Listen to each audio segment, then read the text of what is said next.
E aí, pessoal, tudo certo? Sejam muito bem-vindos ao Mente Espanto. Olha, a Terra que a gente conhece hoje, ela é só uma sombra do que já foi. É um passado muito, mas muito mais selvagem. Tenta imaginar um mundo onde o maior predador em terra firme não era um urso polar, mas sim uma criatura com o peso de 2 elefantes. Um planeta governado por monstros, de verdade, sabe? Coisas que desafiam a nossa imaginação. Então se prepara, porque a gente vai desenterrar as histórias dessas feras inacreditáveis e entender como o nosso presente é, na verdade, bem tranquilo perto do que já foi. E essa é a pergunta que a gente tem que se fazer, né? O planeta sempre foi nosso. A gente se sente seguro no nosso mundo moderno, mas, olha, essa segurança é um luxo. E um luxo bem recente. Pensa só, por milhões de anos, se a humanidade já estivesse por aqui, a gente seria, na melhor das hipóteses, só mais um item no cardápio de alguém. E pra gente começar a entender essa realidade, dá uma olhada nesse número. 11 toneladas e meia! Essa, gente, era a força da mordida do Purosaurus, um jacaré pré-histórico. Pra ter uma noção do que é isso, é 20 vezes mais forte que a mordida de um tubarão branco. É força suficiente pra amassar um carro, como se fosse uma latinha de refrigerante. Simples assim. Bom, nossa viagem começa num passado que nem é tão distante assim, mas que, olha, não era nada tranquilo. A gente tá falando do Pleistoceno, a famosa Idade do Gelo. Essa foi uma era de mamíferos colossais, gigantes que andavam pela Terra e faziam do nosso planeta um lugar completamente diferente do que a gente conhece. E o rei dessa turma toda era o Arctotherium, o urso de cara curta aqui da América do Sul. E olha, quando a gente fala grande, a gente está até sendo modesto. Isso aqui não era um ursinho qualquer não, era uma verdadeira muralha de músculos e garras. Agora, o mais impressionante é a gente colocar em perspectiva. Compara ele com o urso polar, que é o maior predador terrestre de hoje. O Arctotherium chegava a pesar 2 toneladas, quase 3 vezes mais. E quando ficava em pé, passava fácil dos 4 metros de altura. Já imaginou dar de cara com um bicho desses? E o pior é que não dá pra se enganar pelo tamanho, viu? Ele era rápido e tinha dentes fortes o suficiente para esmigalhar ossos e ir direto no tutano. Ok, saindo das planícies da América do Sul, a gente vai dar um pulo lá para as florestas da China antiga. Porque foi lá que viveu o maior primata de todos os tempos. É uma criatura que parece que saiu direto de uma lenda, sabe? O Gigantopithecus. E esse gráfico aqui dá uma noção clara da magnitude dele. Pensa só, 3 metros de altura e mais de 540 quilos. Ele era praticamente o dobro do tamanho de um gorila de hoje em dia. E o mais legal é a história da descoberta. Os primeiros fósseis dele foram encontrados numa farmácia na China, sendo vendidos como se fossem dentes de dragão. Dá pra acreditar? Mas o terror, claro, mudava de forma dependendo do continente. E a nossa próxima parada é a Austrália pré-histórica. Um lugar que, vamos combinar, já tem uma fama de perigoso hoje em dia, né? Mas no passado, era um campo de provas de sobrevivência de outro nível. E esse é um dos motivos, a Megalania, um lagarto monitor com nada menos que 7 metros de comprimento. E o mais doido é pensar que os nossos próprios ancestrais, os primeiros humanos que chegaram na Austrália, provavelmente tiveram o grande desprazer de encontrar essa criatura. Mas o que era realmente aterrorizante nela não era só o tamanho, mas a estratégia de caça. Uma única mordida dela injetava uma hemotoxina, que é um veneno que impede o sangue de coagular. Ou seja, ela mordia e simplesmente esperava a presa sangrar até a morte e entrar em choque. Uma morte lenta e absolutamente terrível.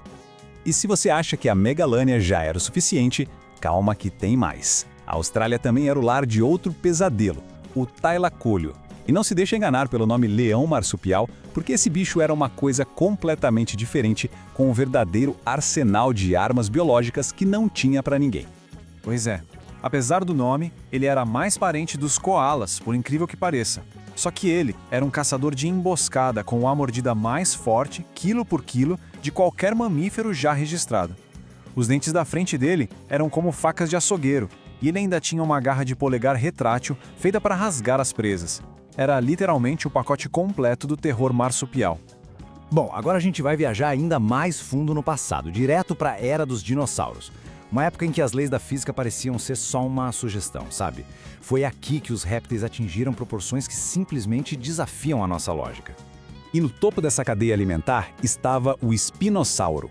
É sério, pode esquecer o T-Rex. Este aqui foi o maior dinossauro carnívoro que já existiu, um verdadeiro monstro dos rios lá do norte da África.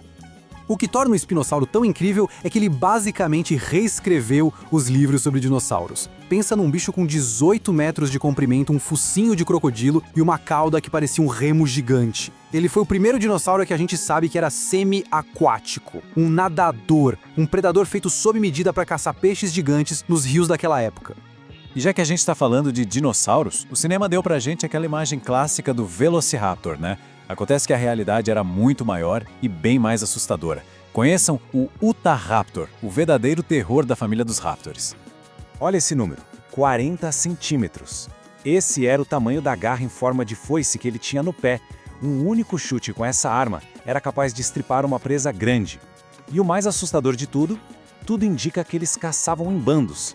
Agora tenta imaginar um grupo desses bichos correndo na sua direção. Pois é. Saindo da terra firme, agora a gente vai mergulhar nos oceanos pré-históricos. Porque se em terra a coisa era perigosa, o mar era um verdadeiro campo de batalha, o palco do confronto entre os dois maiores superpredadores que já existiram. De um lado, a gente tinha a Leviatã, uma baleia cachalote carnívora da pré-história, que ganhou esse nome em homenagem ao monstro marinho bíblico, o Leviatã. E, pode acreditar, o nome era mais do que merecido. Qual era a arma principal dela? Bom, dentes. Dentes com 36 centímetros de comprimento, os maiores dentes funcionais de todo o reino animal. Eram do tamanho de uma garrafa PET, e ela usava isso para caçar outras baleias usando táticas super brutais, tipo abarroar as presas com a cabeça ou até mesmo atordoar elas com ondas sonoras potentes. E do outro lago do ringue, o seu rival lendário, o Megalodon. O maior peixe predador de todos os tempos. Uma criatura que hoje virou quase um mito, né? Coisa de filme, mas que um dia foi terrivelmente real. Os números do Megalodon são simplesmente absurdos. Pensa numa mandíbula com mais de 2 metros de largura, grande o suficiente para engolir uma pessoa em pé de boa. E a mordida, cara, era 10 vezes mais forte que a de um tubarão branco atual. A gente está falando da mordida mais poderosa já calculada na história da Terra. Ponto.